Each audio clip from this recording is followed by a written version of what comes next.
أعوذ بالله من الشيطان الرجيم. بسم الله الرحمن الرحيم. وإذ قال إبراهيم رب اجعل هذا البلد آمنا واجنبني وبني أن نعبد الأصنام رب إنهن أضللن كثيرا من الناس فمن تبعني فإنه مني ومن عصاني فإنك غفور رحيم. ربنا إني أسكنت من ذريتي بواد غير ذي زرع عند بيتك المحرم ربنا ليقيموا الصلاة فاجعل أفئدة من الناس تهوي إليهم وارزقهم من الثمرات لعلهم يشكرون. اور اس وقت کو یاد کرو جب ابراہیم علیہ السلام نے فرمایا اے میرے رب آپ اس شہر کو امن والا بنا دیجئے اور مجھے اور میرے فرزندوں کو یعنی اولاد کو بتوں کی پوجا سے دور رکھیے. اے میرے پروردگار یقیناً ان بتوں نے بہت سارے لوگوں کو گمراہ کر دیا ہے، تو جو شخص میری پیروی کرے گا وہ مجھ میں سے ہے، اور جو میری نافرمانی کرے تو یقیناً آپ بخشنے والے ہیں، بڑے مہربان ہیں. اے ہمارے پروردگار میں نے اپنی اولاد کو آپ کے محترم گھر کے پاس ایسی وادی میں ٹھہرایا ہے جو کھیتی باڑی نہیں ہے، اے ہمارے رب تاکہ وہ نماز قائم کریں، لہذا آپ لوگوں کے دلوں کو ان کی طرف مائل کر دیجئے اور ان کو پھلوں میں سے رزق عطا کیجیے تاکہ وہ شکر ادا کریں. حضرت ابراہیم علیہ السلام کا یہاں پر واقعہ ذکر فرمایا گیا ہے جس میں بہت سے عبرتیں، نصیحتیں، دعائیں مذکور ہیں. حضرت ابراہیم علیہ السلام جس علاقے کے رہنے والے تھے وہ بت پرستوں کا علاقہ تھا. ان کے علاقے والے، خود ان کے والد، وہ بتوں کی پوجا کرتے تھے. حضرت ابراہیم علیہ السلام نے بڑی محنتیں کی، بڑی پریشانیاں جھیلی ہیں، قربانیاں دی ہیں، یہاں تک کہ علاقے کے لوگ آپ کے مخالف ہو گئے اور آپ کو آگ میں ڈالا گیا. اللہ نے آپ کی وہاں بھی حفاظت فرمائی. پھر آپ نے سب سے بیزار ہو کر اپنا وطن چھوڑ دیا اور ہجرت فرمائی، فلسطین کے علاقے میں تشریف لے آئے. جب آپ ہجرت فرما رہے تھے تو راستے میں آپ کے ساتھ آپ کی جو بیوی تھی حضرت سارہ رضی اللہ عنہا، وہ آپ کے ساتھ تھی. آپ کی چچا کی لڑکی تھی، آپ کی بیوی تھی. وہاں کے بادشاہ نے آپ کی بیوی کو بلوایا اور اس کے ساتھ غلط نیتی کے ساتھ غلط ارادہ ظاہر کیا، لیکن اللہ تعالیٰ نے ان کی مدد فرمائی اور اس کے ہاتھ اور پیر اکڑ گئے اور وہ اپنے ارادے میں کامیاب نہیں ہو سکا. اور اس نے کئی مرتبہ کوشش کی ہاتھ بڑھانے کی، لیکن وہ ناکام رہا. پھر اس نے ایک باندی ہدیے کے طور پر، تحفے کے طور پر حضرت سارہ کو دی، جن کا نام ہاجرہ تھا. وہ بعد میں چل کر پھر حضرت ابراہیم علیہ السلام کی بیوی بنی.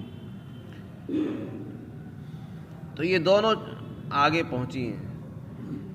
حضرت سارہ آپ کی بیوی تھی، پھر ان کے ساتھ جو دوسری ملی ان کا نام ہاجرہ تھا. حضرت ابراہیم علیہ السلام کو بعد میں حکم یہ ہوا کہ آپ حضرت ہاجرہ کو اور ان کا جو بیٹا ہے ان کو مکہ مکرمہ کے قریب چھوڑ آئیے. حضرت سارہ سے حضرت اسحاق پیدا ہوئے اور حضرت ہاجرہ سے حضرت اسماعیل پیدا ہوئے تھے. تو مکہ مکرمہ کے قریب چھوڑنے کا حکم جو ہوا وہ حضرت ہاجرہ کو ہوا.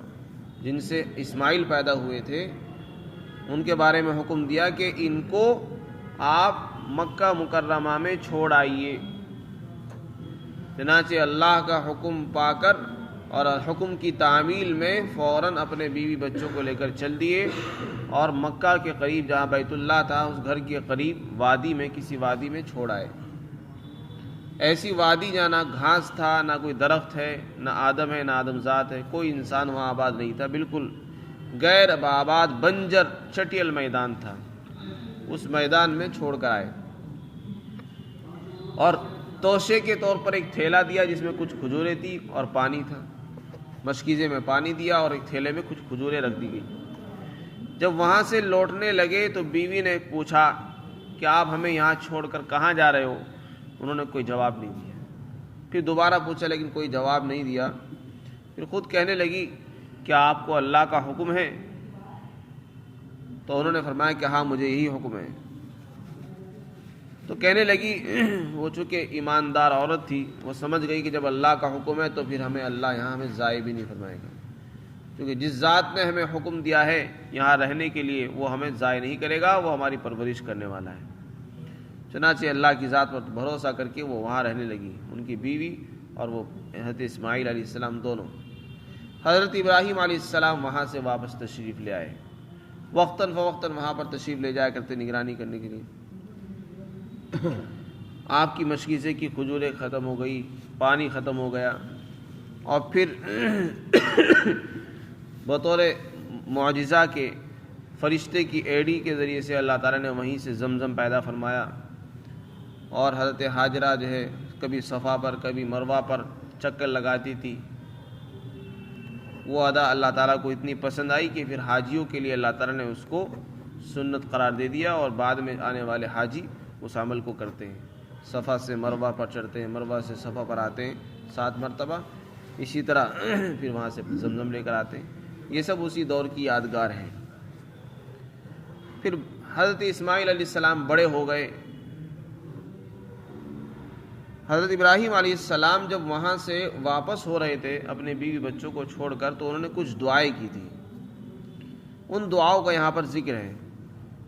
ان دعاؤں میں سے ایک دعا تو یہ فرمائی تھی کہ اللہ اس شہر کو امن والا بنا دیجیے، اس میں یہاں کسی قسم کا کوئی خطرہ نہ ہو، کسی قسم کا کوئی خوف اور ڈر نہ ہو، امن والا شہر اس کو بنائیے۔ اللہ نے اس کو امن والا بنا دیا۔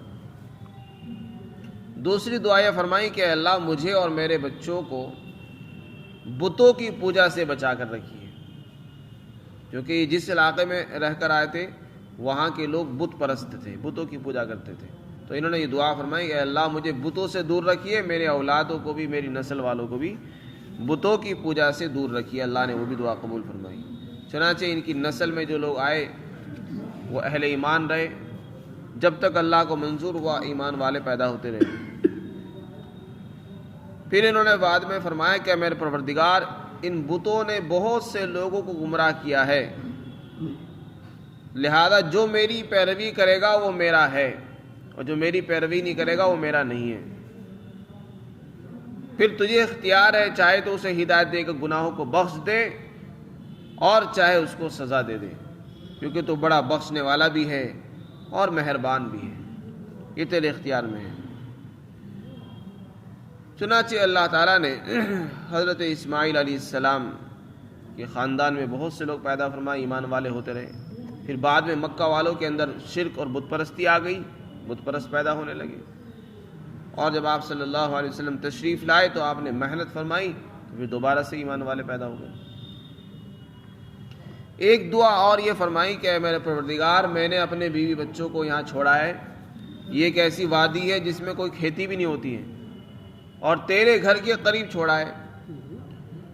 بیت اللہ بھی وہیں تھا، لیکن بیت اللہ کا نام و نشان مٹ چکا تھا، چونکہ حضرت نوح علیہ السلام کے زمانے میں جو طوفان آیا، طوفان آنے کے بعد اس کی دیواریں مسمار ہو گئی اور بنیادیں وہ چھپ گئی۔ اتنا تو معلوم تھا کہ یہاں اللہ کا گھر ہے، لیکن اس متعین جگہ معلوم نہیں تھی، اس لیے فرمایا تیرے گھر کے قریب میں نے وادی میں اپنے بچوں کو چھوڑا ہے، لہذا اس لیے چھوڑا ہے کیونکہ تیرا حکم ہے، اور اس لیے بھی چھوڑا تاکہ نماز قائم کرے۔ مسجد ہے، تیرا گھر ہے، اس کے قریب میں نے چھوڑا تاکہ نمازوں کی پابندی کرے۔ اس سے پتہ چلا کہ والد کو اپنی اولاد کے لیے، مکان بنانے والوں کو اپنے لیے اور اپنی نسلوں کی دین کی حفاظت کے لیے ضروری ہے کہ وہ ایسی جگہ آباد کریں جہاں ان کے دین اور ایمان محفوظ رہ سکے۔ اپنے بیوی بچوں کو اور اپنے آپ کو ایسی جگہ رکھنا چاہیے جہاں اپنے دین کی، ایمان کی حفاظت بھی ہو سکے، یہ بھی ذمہ داری ہے۔ یہ پیغمبرانہ سوچ ہے اور پیغمبرانہ فکر ہے۔ حضرت ابراہیم علیہ السلام نے اپنے بیوی بچوں کو اللہ کے گھر کے قریب آباد کیا اور یہ فرمایا تاکہ یہ نماز قائم کر سکے۔ آج ہم اپنے بیوی بچوں کو ایسی جگہ رہنے کے لیے چھوڑ دیتے ہیں کہ جہاں بس ان کو سکون ملے، ان کی نمازوں کی فکر نہیں کہ ان کا ایمان محفوظ ہوگا یا نہیں ہوگا، بس ان کو سکون چاہیے، ان کو آرام ہونا چاہیے، چاہے ان کی نمازیں ضائع ہو جائیں، ان کا ایمان خطرے میں پڑ جائے اور ان کے دین کا جنازہ نکل جائے، اس کی پرواہ نہیں ہوتی، بس دنیاوی اعتبار سے یہ سکون میں رہیں، راحت میں رہیں اور کسی قسم کی ان کو تکلیف نہ ہو۔ حضرت ابراہیم علیہ السلام نے فرمایا کہ میں نے اس لیے چھوڑا ہے تاکہ نمازیں قائم کرتے رہیں۔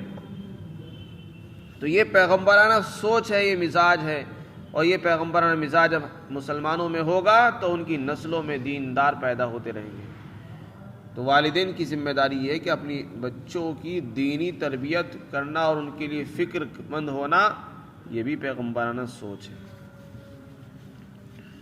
پھر دوسری دعائیں فرمائیں، اے میرے پروردگار میں نے تو ان کو چھوڑ دیا ہے، یہاں کوئی ہے بھی نہیں ان کا دل بہلانے والا بھی، تو لہذا آپ لوگوں کے دلوں کو ان کی طرف متوجہ فرما دیجئے تاکہ لوگ یہاں آ کر بسنے لگیں، ان کی طرف متوجہ ہو جائیں، یہ دینی پیشوا بنیں اور لوگوں کو دین سکھائیں، خود بھی سیکھیں، دین پھیلائیں۔ چنانچہ اللہ تعالیٰ نے پھر وہاں ایک قبیلے کو آباد فرمایا جس کا نام تھا قبیلہ بنو جرہم، قبیلہ جرہم کو وہاں پر آباد فرما دیا۔ وہ قبیلہ وہاں پر بسنے لگا، ان میں آپس میں تعلقات ہوئے، رشتے قائم ہو گئے۔ حضرت اسماعیل علیہ السلام کا نکاح بھی اسی قبیلے میں، خاندان میں ہوا، پھر اسی سے آپ کی نسل چلی۔ تو یہ سب حضرت ابراہیم علیہ السلام کی دعاؤں کا ثمرہ تھا۔ ایک دعا یہ فرمائی کہ اے اللہ ان کو پھلوں میں سے رزق عطا فرمائیے، دینی دعا بھی فرما دی کہ ان کی دین کی حفاظت بھی ہوتی رہے، نمازیں بھی قائم کرتے رہیں اور ان کو ڈر اور خوف محسوس نہ ہو، لوگ ان کی طرف کھینچے چلے آئیں، ان کی بھی دعا فرما دی، اور دنیاوی معیشت کے لیے بھی دعا فرمائی، ان کی دنیا بھی بنی رہے، کیونکہ جب انسان دنیا میں رہے گا تو اس کو ضروریات بھی ہے، تو ان کو پھلوں کی ضرورت آئے گی، کھانے پینے کی ضروریات ہوگی، تو اس کی بھی دعا فرمائیں کہ اللہ یہاں تو زمین میں نہ پیداوار ہوتی ہے، نہ کوئی پھل اگتا ہے، نہ گھاس ہے، نہ درخت ہے، تو آپ جو ہے یہاں لوگوں کو پھل عطا فرمائیے۔ چنانچہ آپ ہی کی دعا کا ثمرہ تھا کہ مکہ مکرمہ میں اللہ تعالیٰ نے ہر قسم کے پھل عطا فرمائے ہیں، اگرچہ وہاں کچھ پیدا نہیں ہوتا، وہاں کوئی پھل پیدا نہیں ہوتا، وہاں کوئی درخت نہیں ہے، کوئی چیز نہیں آتی، سارے پھل باہر سے آتے ہیں، لیکن یہ سب ان کی دعاؤں کا ثمرہ تھا کہ ہر دنیا کے ہر کونے کا ہر پھل اور دنیا کی بنی ہوئی ہر چیز وہاں پر پہنچتی ہے۔ صرف پھل ہی نہیں، درختی پیداوار ہو، زمینی پیداوار ہو یا مشینوں کی پیداوار ہو، ہاتھ کی کاریگری کی پیداواریں ہوں، ہر چیز مکہ معظمہ میں پہنچتی ہے اور وہاں دستیاب ہو جاتی ہے۔ دنیا میں کسی اور جگہ نہ ملے لیکن مکہ مکرمہ میں وہ چیزیں مل جاتی ہیں، تو اس کی وجہ سے ان کی معیشت چلتی ہے۔ مکہ والوں کی جو معیشت ہے، کاروبار ہے، یہ سب اسی پر چلتے ہیں، ورنہ وہاں نہ کوئی فیکٹری ہے، وہاں کوئی نہ سامان بنانے کی چیزیں ہیں، مشینیں ہیں، نہ کاروبار ہیں، سب چیزیں باہر سے آتی ہیں اور اسی سے لوگوں کے کاروبار چل رہے ہیں۔ تو یہ حضرت ابراہیم علیہ السلام کی دعائیں تھیں جو آپ نے اپنے بچوں کو چھوڑنے کے بعد وہاں سے تھوڑی دور جا کر بیت اللہ کی طرف رک کر کے آپ نے دعا فرمائی تھی۔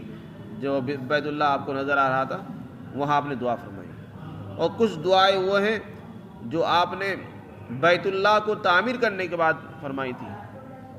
جب آپ کو بتا دیا گیا کہ یہ بیت اللہ کی جگہ ہے، آپ اس کی دیواروں کو اٹھائیے بنیادوں سے، تو آپ نے حضرت اسماعیل کو ساتھ لے کر دونوں نے مل کر خانہ کعبہ کی تعمیر فرمائی۔ خانہ کعبہ کو پہلے فرشتوں نے بھی تعمیر فرمایا تھا، حضرت آدم علیہ السلام نے تعمیر فرمایا تھا، پھر نوح علیہ السلام کے زمانے میں اس کی دیواریں گر گئی تو حضرت ابراہیم علیہ السلام نے اور حضرت اسماعیل علیہ السلام ان دونوں حضرات نے بھی خانہ کعبہ کو تعمیر فرمایا تھا، اور اس کے بعد دعا فرمائی تھی جو آگے آ رہی ہے۔ اللہ تعالی ہم سب کو عمل کی توفیق عطا فرمائے۔